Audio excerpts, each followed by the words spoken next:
Hello, my beautiful souls. Welcome sa ating tarot reading sessions. Keep in mind, general reading po ito. Maring mag-resonate, maring hindi. Kunin nyo na lang po kung para sa inyo and leave the rest. Maring mag-shift na energies or magkabaliktad ang sitwasyon. Kaya kayo na pong bahala kung saan kayo nakalugar sa reading natin. So, let's see.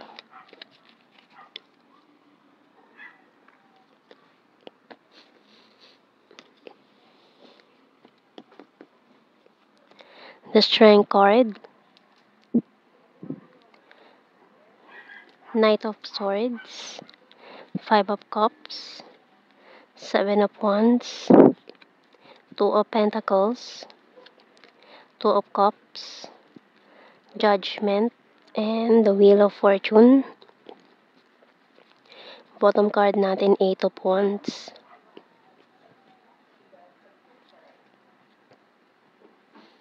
Okay, so may nag-juggling dito. Maring may naging option na nahihirapan mamili between two person na ang isa sa mga taong ito ay malaking desisyon kasi ito na kailangan gawin ng taong to na nalilito kung sinong pipiliin niya or maaari nakapamili na siya pero nagsisi siya or nanghinayang or parang hindi siya masaya sa pinili niya with the Five of Cups. So, pinanghinayangan niya yung mga nasayang, nasira, and pero gustong bumawi nitong taong to. Pwede pa bang kumbaga pinano niya na pwede pa bang pumili again, and kung papipiliin pa siya ulit this time, ikaw na yung pipiliin niya. Parang nabulagan lang kasi ito sa option dati sa pinili niya.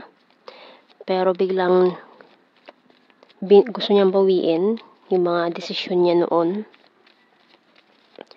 Para nabigla lang siya, na-excite, and then nawala agad yung excitement na yun.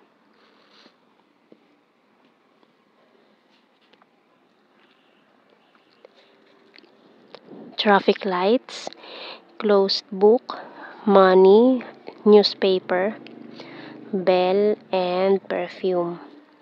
Bottom card, clover.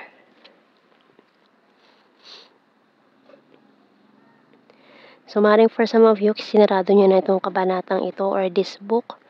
Pero, with this traffic light, so parang sinasabi na parang ano lang siya, may tumawid ng hindi pa oras, kaya parang nagkaroon ng hindi magandang pangyayari, accident.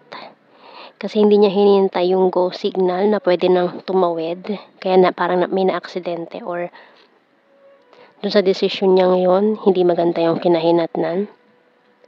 Kaya ngayon, kung pwede pang ibalik, kung pwede pang pumili again, this time, ikaw na yung gusto niyang piliin. Kasi hindi siya naghintay. Parang naging agresibo siya. Hindi siya naghintay ng tamang panahon. So, tingnan natin.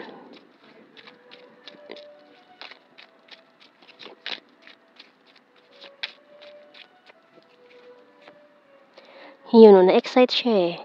Na-excite siya doon sa bagay na yun na pinili niya pero hindi pala magandang desisyon. I hate my pride and ego. We're compatible to each other. Sorry I'm wasted. I'm so in love with you. Money is important. So ngayon, focus muna sa finances. And I want to see you this weekend. Feeling betrayed. So ito kasi yung nararamdaman mo ngayon. Feeling betrayed ka sa sitwasyon. And you're my destiny sa bottom card.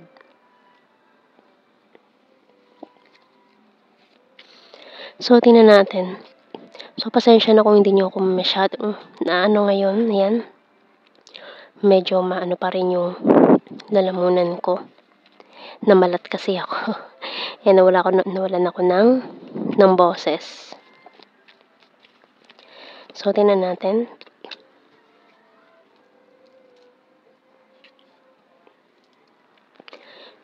You came closer than anyone. I left when I saw you with someone. I wonder if you're happy without me. I replay our conversations over and over. You and I were too young. I hope that you can forgive me one day.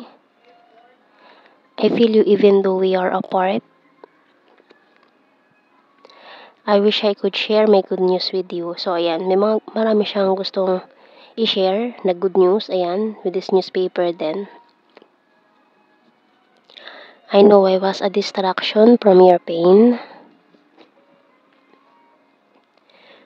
So, kuha tayo ng initials.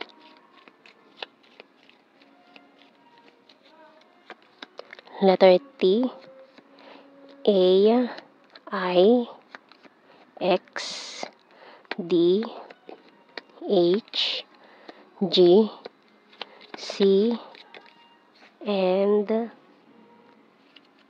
letter E. Bottom card natin, letter W. Kuha tayo ng blue card. Celebration, attraction, marriage. Oh.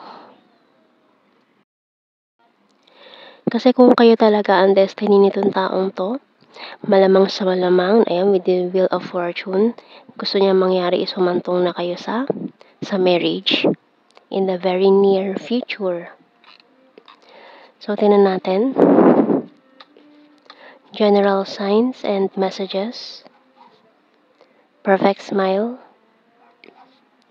Cute and chubby. Flower form. Killer smile. Skin tag. Smart. Karmic relationship. So, maaring karmic relationship yung napili niya noon. Chaser. Friendly. Pisces. Selfiholic. Dimple. Province. City. April. Caring. Present lover, and sweet. So yan ang ating reading. Thank you for watching. Take care and God bless. See you in our next reading, guys. Bye-bye.